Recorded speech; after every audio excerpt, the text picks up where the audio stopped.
Hello friends, welcome back to the channel. स्वागत है आपका आपके फेवरेट चैनल इंडोलॉगस में। तो जैसा कि आप सबको अभी पता होगा कि एसएससी एमटीएस का एग्जाम चल रहा है, आगे ग्रुप डी का एग्जाम होने वाला है एंड 67th बीपीएससी भी कंडक्ट होने वाला है एंड यूपी लेखपाल का भी एग्जाम होने वाला है। तो ये वीडियो जो इन सभी एग्जाम्स के लिए काफ़ी ज़्यादा इंपॉर्टेंट होने वाला है।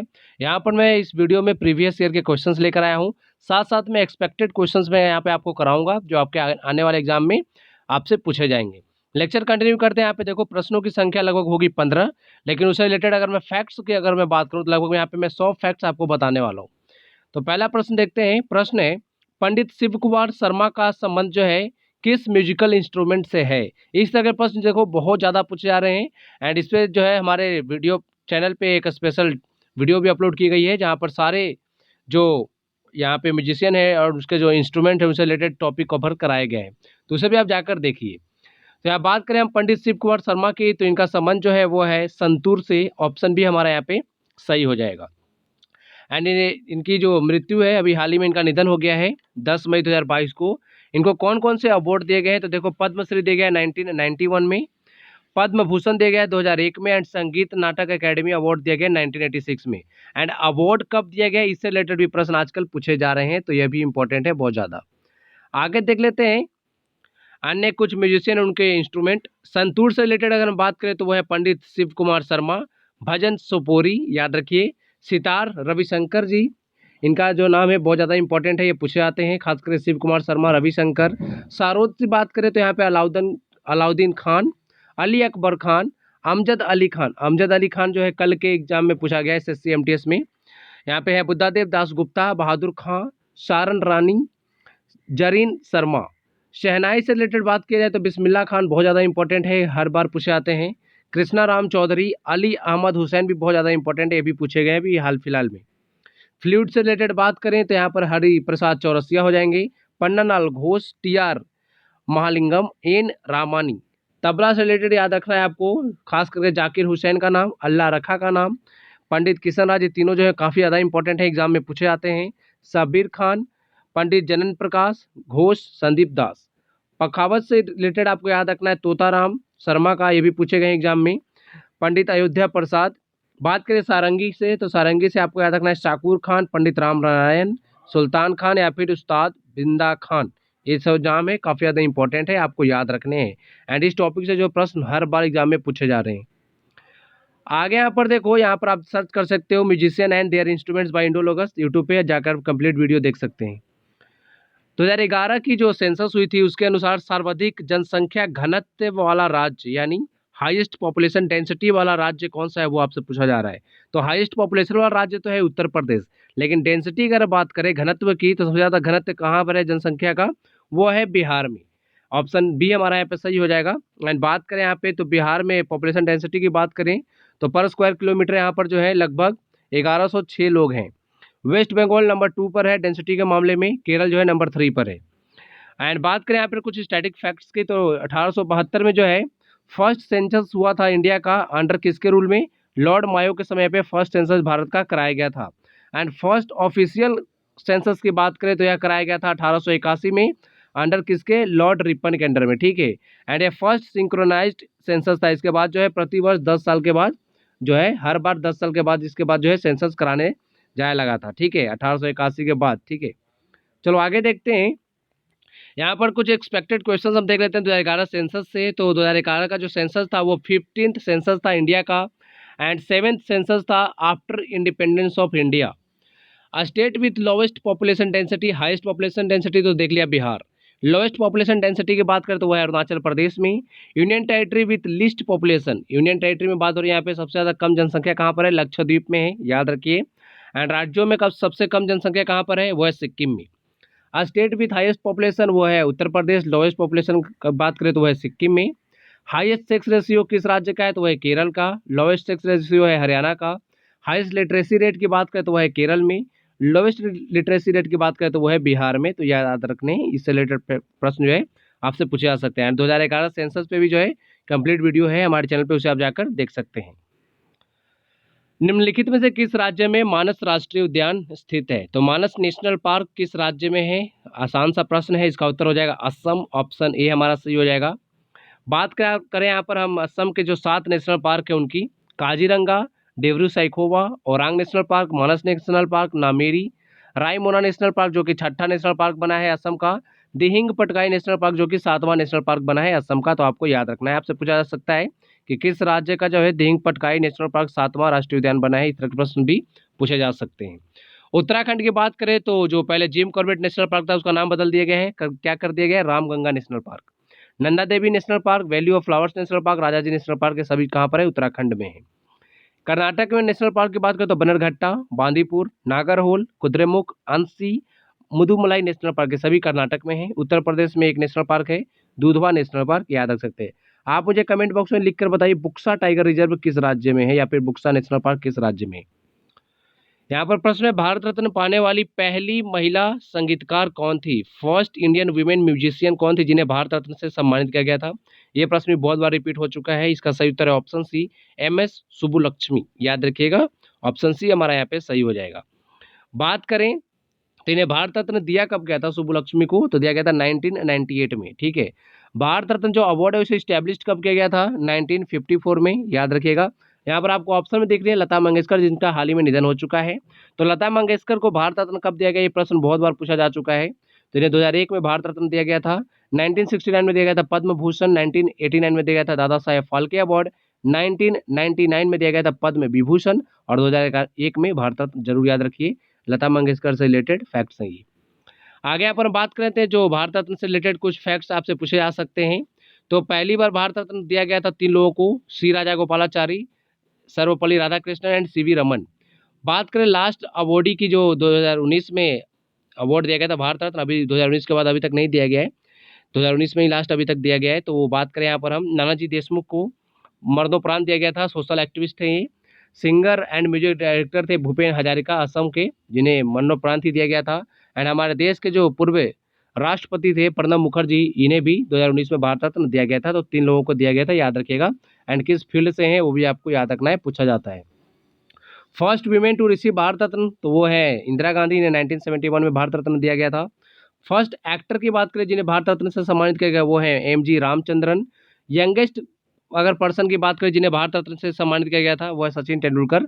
एंड ये फर्स्ट स्पोर्ट्समैन भी हैं जिन्हें भारत रत्न से सम्मानित किया गया था 2014 में।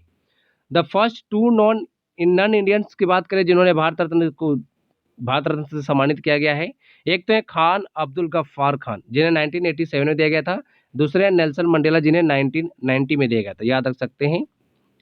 नेल्सन मंडेला का संबंध जो है साउथ अफ्रीका से, प्रेसिडेंट रह चुके हैं साउथ अफ्रीका के। आगे देखते हैं, वर्ष 2022 का T20 वर्ल्ड कप किस देश में आयोजित किया जाएगा? 2021 के वर्ल्ड कप से प्रश्न पूछा जा चुका है कि कहाँ पर आयोजित हुआ था। 2022 का मैं आपसे पूछ रहा हूँ कि किस देश में आयोजित किया जाएगा, तो यह किया जाएगा ऑस्ट्रेलिया में। ऑप्शन डी हमारा सही है। 2021 से रिलेटेड कुछ इंपॉर्टेंट फैक्ट देखें। ऑस्ट्रेलिया में जो T20 वर्ल्ड कप होगा वो 8वां एडिशन होगा T20 वर्ल्ड कप का।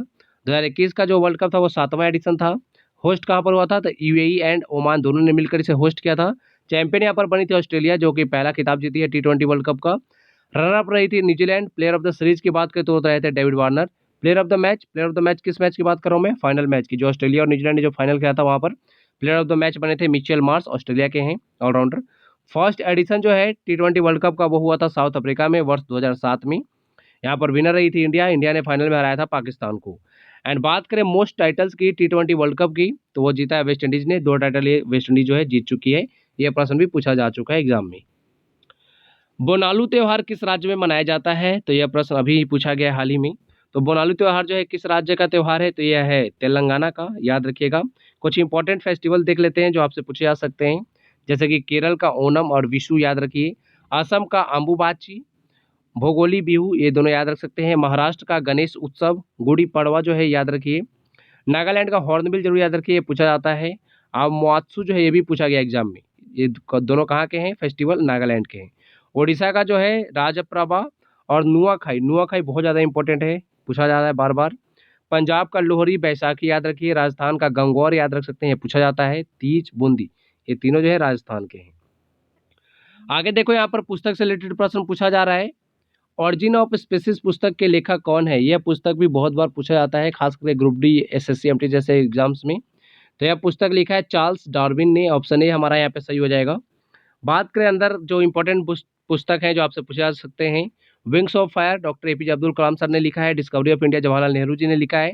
दास Kapital Karl Marx, Anand Math Bankim Chandra Chatterjee, India Divided Rajendra Prasad, Panchatantra Vishnu Sharma, Ratnavali Harshavardhana, India Wins Freedom Maulana Abul Kalam Azad, A Brief History of Time Stephen Hawking, Humayun Nama Gulbadan बेगम। आप मुझे कमेंट बॉक्स में लिख के बताएंगे अकबर नामा किसने लिखा था।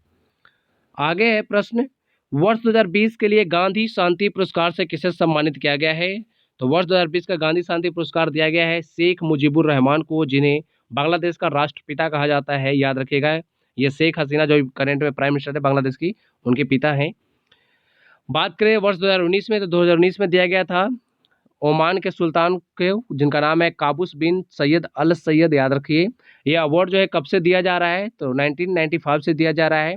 एंड इस अवार्ड की शुरुआत कब की गई थी, जब महात्मा गांधी जी का 125वां बर्थ एनिवर्सरी था, उस समय जो है इस अवार्ड की शुरुआत की गई थी 1995 में।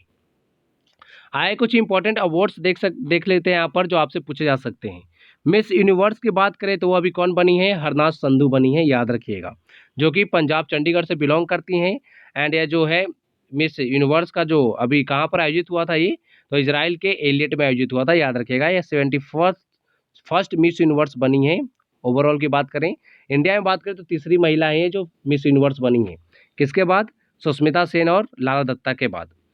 51st दादा साहेब फाल्के अवार्ड की बात करें तो वो मिला है रजनीकांत को, जो कि 67 नेशनल फिल्म अकेडमी अवार्ड में दिया गया था। अवार्ड में, नेशनल फिल्म अवार्ड में, अकेडमी नहीं, सॉरी। बात करें नोबेल प्राइज इन लिटरेचर 2021, तो 2021 का नोबेल प्राइज किसे दिया गया है लिटरेचर के फील्ड में, तो वो मिला है अब्दुल रज्जाक गुरनाह को, जो कि तंजानिया से बिलोंग करते हैं, याद रखिएगा, इंपॉर्टेंट है। 2021 का नोबेल पीस प्राइज मिला है दो लोगों को, मारिया रेसा जो कि फिलीपींस से बिलोंग करती है, एंड दमित्री मुरातोव जो है रसिया से बिलोंग करते थे। इन दोनों को जो है करते हैं, इन दोनों को मिला है नोबेल पीस प्राइज 2021 का। 2021 का ग्लोबल गोलकीपर अवार्ड किसे मिला है, तो यह मिला है फुमजिले मलाम्बो, यहाँ पे देख सकते हो एंग कुका को, ये जो है इन्हें जो है मिला है 2021 का ग्लोबल गोलकीपर अवार्ड, याद रखिएगा। रैमन मैग्सेसे अवार्ड 2021 में दो लोगों का नाम आपको याद रखना है। एक है फिरदौसी कादरी जो कि बांग्लादेश से हैं, एक है दूसरे मोहम्मद अमजद साकिब जो कि पाकिस्तान से हैं। लोकमान्य तिलक नेशनल अवार्ड 2021 का मिला है डॉक्टर साइरस पूनावाला को, जो कि सीरम इंस्टीट्यूट ऑफ इंडिया के चेयरमैन हैं, याद रखिए। जापान का जो है फुकुओका ग्रैंड प्राइज जो है 2021 का मिला है जर्नलिस्ट पी साईनाथ को। असम वैभव जो असम का हाईएस्ट सिविलियन अवार्ड है, तो ये मिला है रतन टाटा जी को, तो याद रखिएगा, मोस्ट इंपोर्टेंट है, आपसे पूछा जाएगा।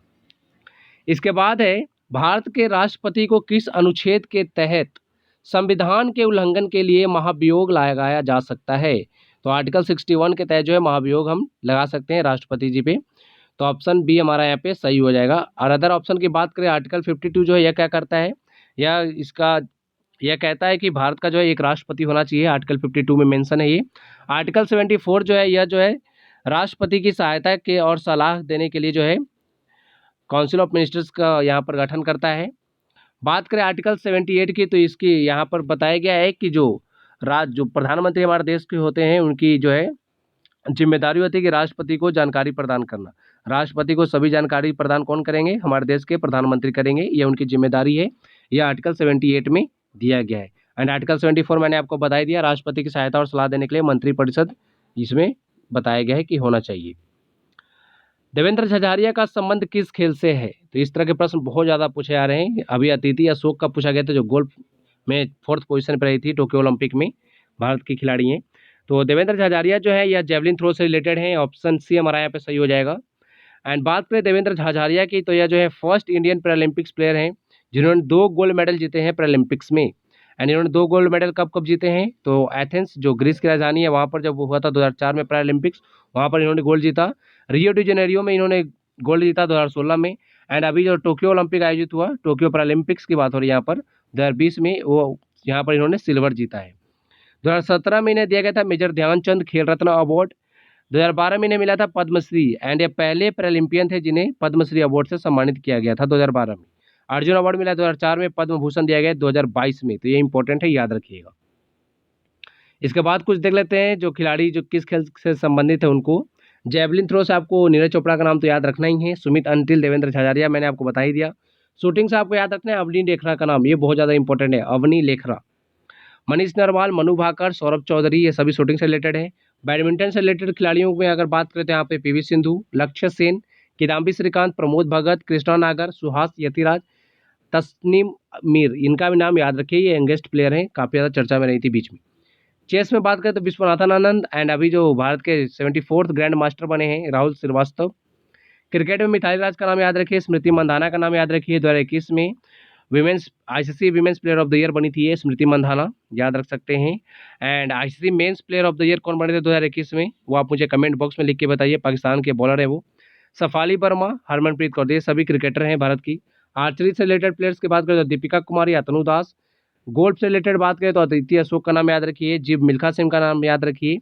हॉकी से रिलेटेड याद रखिए मनप्रीत सिंह जी का नाम, पीआर सिरजेश का नाम, वंदना कटारिया का नाम याद रखिए, रानी रामपाल का नाम याद रखिए, सविता पुनिया जो गोलकीपर हैं इनका भी नाम याद रखिए। टेबल टेनिस से रिलेटेड बात करें तो यहाँ पे बबीनाबेन पटेल जरूर याद रखिए, मोस्ट इंपॉर्टेंट है, पैरालंपिक्स में इन्होंने सिल्वर जीता था। शरद कुमार, मनिका बत्रा का नाम याद रखिए, मोस्ट इंपॉर्टेंट। जी साथियान भी इंपॉर्टेंट है। आगे बात हो रही है यहाँ पे पानीपत की तीसरी लड़ाई निम्नलिखित में से किसके बीच लड़ी गई थी, तो पानीपत का तीसरा लड़ाई जो है Maratha empire and Durrani empire के बीच में लड़ा गया था, तो ऑप्शन ए हमारा यहाँ पे सही हो जाएगा। आगे देखते हैं पानीपत के तीनों युद्ध जो हैं कब लड़े गए थे, किन के बीच में लड़े गए थे। तो फर्स्ट बैटल ऑफ पानीपत की बात करें तो 1526 में लड़ा गया था, किस किस के बीच में, तो यह बाबर एंड इब्राहिम लोदी के बीच में लड़ा गया था, याद रखिएगा। सेकंड बैटल ऑफ पानीपत की बात करें तो 1556 में लड़ा गया था, ये किंग हेमू और अकबर के बीच में, याद रख सकते हैं। And third battle of Panipat की मैं यहाँ पे बात करूँ तो 1761 में ये लड़ा गया था, मराठा अंपायर और किसके बीच में, दुर्रानी अफगान अंपायर के बीच में। एंड ये दुर्रानी अफगान अंपायर जो है किसके अंडर में था उस समय, अफगान किंग अहमद शाह अब्दाली के अंदर में ये हुआ था, ठीक है। बात करें विश्व व्यापार संगठन यानी वर्ल्ड ट्रेड ऑर्गेनाइजेशन की बात हो रही है तो उसकी पहली महिला महानिदेशक जो हैं नगोजी ओकोंजो इवेला, यह किस देश से बिलोंग करती हैं वो आपको बताना है। तो यह जो है कहाँ की है, नाइजीरिया की ही, ऑप्शन भी हमारा यहाँ पे सही हो जाएगा। याद रखिएगा इनका नाम भी काफ़ी ज़्यादा इंपॉर्टेंट है, यह पहली महिला डायरेक्टर जनरल है वर्ल्ड ट्रेड ऑर्गेनाइजेशन की। बात करें वर्ल्ड ट्रेड ऑर्गेनाइजेशन की तो यह जो है गैट को रिप्लेस करके बना है, general agreement on tariffs and trade जो था जिसे 1947 में बनाया गया था, तो उसी को रिप्लेस किया था वर्ल्ड ट्रेड ऑर्गेनाइजेशन ने 1995 में, याद रखिएगा। हेडक्वार्टर है जिनेवा स्विट्जरलैंड में। मेंबरशिप की बात करें तो 164 इसके मेंबर्स हैं। आगे यहाँ पर देख लो कुछ हेड जो आपसे पूछे जा सकते हैं। तो बात करें एससीओ के, जो यहाँ पे बीच में देखो ये जो लिखा है ना, ये सारे हेडक्वार्टर्स हैं। तो एससीओ का हेडक्वार्टर बीजिंग में है, सेक्रेटरी है झांग मिंग। नाटो की बात करें तो ब्रुसेल्स में इसका हेडक्वार्टर है, सेक्रेटरी जनरल है जेन स्टॉल्टनबर्ग। न्यू डेवलपमेंट बैंक की बात करूँ यहाँ पे तो संघाई में इसका हेडक्वार्टर है, चाइना में। एंड प्रेसिडेंट है मार्कोस प्राडो ट्रेजो जो कि ब्राजील के हैं। आसियान की बात करूँ तो जकार्ता यहाँ पे इसका हेडक्वार्टर है, सेक्रेटरी जनरल है लीम जो खोई जो कि ब्रुनई से हैं। वर्ल्ड बैंक की मैं बात करूँ तो वाशिंगटन डीसी में इसका हेडक्वार्टर है एंड इसके प्रेसिडेंट है डेविड मालपास जो कि यूएसए से बिलोंग करते हैं। आईएमएफ मोस्ट इंपॉर्टेंट है, आईएमएफ का हेडक्वार्टर है वाशिंगटन डीसी में। इसके मैनेजिंग डायरेक्टर है वो अभी करंट में है क्रिस्टलिना जॉर्जिवा जो कि बुल्गारिया से हैं, याद रखिएगा इनका देश इंपॉर्टेंट है। फर्स्ट डिप्टी एमडी की मैं बात करूँ तो वो बनी है गीता गोपीनाथ। चीफ इकोनॉमिस्ट हाल ही में बने हैं पियरे ओलिवियर गोरिंचस जो कि फ्रांस से हैं। डब्ल्यूएचओ की मैं बात करूँ वर्ल्ड हेल्थ ऑर्गेनाइजेशन की तो इसका हेडक्वार्टर है जिनेवा में, डायरेक्टर जनरल है टेड्रोस अदनोम। आगे प्रश्न है कि विश्व ओजोन दिवस प्रतिवर्ष कब मनाया जाता है, तो यह दिवस जो है प्रतिवर्ष मनाया जाता है 16 सितंबर को। ऑप्शन में जो दिए गए हैं उनसे रिलेटेड अगर फैक्ट की बात करें तो पहले यहाँ पे 2021 की थीम देख लो क्या है वर्ल्ड ओजोन डे की, तो थीम है Montreal Protocol keeping us our food and vaccine cool, ठीक है। एंड मॉन्ट्रियल प्रोटोकॉल कब साइन हुआ था, 16 सितंबर 1987 में। वर्ल्ड एड्स डे हम मनाते हैं 1 दिसंबर को। नेशनल साइंस डे हम मनाते हैं 28 फरवरी को। एंड 29 जुलाई को हम मनाते हैं इंटरनेशनल टाइगर डे। यहाँ पर कुछ इंपॉर्टेंट डे लिखे गए हैं जो आप देख सकते हैं, जैसे कि इंटरनेशनल मदर लैंग्वेज डे 21 फरवरी को मनाया जाता है, इंपॉर्टेंट है, सारे इंपॉर्टेंट ही आप सबको एक बार देख लो। यहाँ पर नेशनल टेक्नोलॉजी डे देख सकते हो, वर्ल्ड पॉपुलेशन डे 11 जुलाई, वर्ल्ड इन्वायरमेंट डे 5 जून, इंटरनेशनल योगा डे 21 जून, इन सभी को आप एक बार देख सकते हो खुद से। आगे यहाँ पर प्रश्न निम्नलिखित में से किस नदी पर नागार्जुन सागर बांध जो है स्थित है, तो यह जो है कृष्णा नदी पर है नागार्जुन सागर डैम। ऑप्शन भी हमारा यहाँ पे सही हो जाएगा। और किस राज्य में है तो तेलंगाना में है। नागार्जुन सागर डैम किस नदी पर है, कृष्णा पर है। राज्य की बात करें तो तेलंगाना में। यहाँ पर कुछ इंपॉर्टेंट डैम्स की बात करें तो हाईएस्ट डैम की बात करें इंडिया की तो वो है टेहरी डैम जो कि उत्तराखंड में है, किस नदी पर है, भागीरथी पर है। लॉन्गेस्ट डैम की बात करें तो वह है हीराकुंड डैम, ओडिशा राज्य में है एंड महानदी रिवर पे है। इसकी लेंथ की बात करें तो वह लगभग 25 kilometre. Oldest dam in India की बात करें तो वह है कलानाई डैम तमिलनाडु में। रिवर की बात करें तो कावेरी। यहाँ पर देखो कृष्णा सागर डैम की बात करें तो कावेरी नदी पर है, कर्नाटक में है। इंदिरा सागर डैम जो है नर्मदा नदी पर है, मध्य प्रदेश में। सरदार सरोवर डैम है नर्मदा नदी पर, गुजरात में। उकई डैम जो है ताप्ती नदी पर है, गुजरात में। अलमाटी डैम जो है कृष्णा नदी पर है, कर्नाटक में। भाखड़ा नांगल डैम जो है सतलुज नदी पर है, पंजाब एंड हिमाचल प्रदेश के बॉर्डर पर। इसके बाद प्रश्न है, निम्न में से किसने चार मीनार बनवाया था? तो चार मीनार बनवाया था कुली कुतुब शाह ने। ऑप्शन ए हमारा यहाँ पे सही हो जाएगा। एंड बात करें कब बनवाया था, कब कंप्लीट हुआ था ये, तो कंप्लीट हो गया था 1591 में। कहाँ पर है? तेलंगाना के हैदराबाद शहर में। अलाउद्दीन खिलजी ने क्या बनाया था? तो अलाई दरवाजा बनाया था, बहुत बार पूछा जाता है। अलाई मीनार भी इसी ने बनाया था, श्री फोर्ट भी इसी ने बनाया था। कुतुबुद्दीन ऐबक की बात करें तो 2.5 दिन का झोपड़ा याद रखिए, मोस्ट इंपॉर्टेंट है, कुतुबुद्दीन ऐबक ने बनाया था। एंड कुतुब मीनार को इसने ही स्टार्ट कराया था बनाना, कंप्लीट किया था इल्तुतमिश ने, तो याद रख सकते हो। आगे यहाँ पर देखो आपके लिए एक प्रश्न है कि दोनों सदनों की संयुक्त बैठक का उल्लेख जो है किस आर्टिकल में है? तो आर्टिकल यहाँ पे देखो सारे इंपॉर्टेंट है, ये प्रश्न का उत्तर तो आपको देना ही है। बाकी जो 3 आर्टिकल बच जाएंगे वो किस किस से रिलेटेड है वो सभी आपको बताने हैं। तो आज की वीडियो में इतना ही। अगर आपको वीडियो की PDF फाइल जो तो आप हमारे टेलीग्राम चैनल को ज्वाइन कर लीजिए। So thank you for watching video, thank you so much.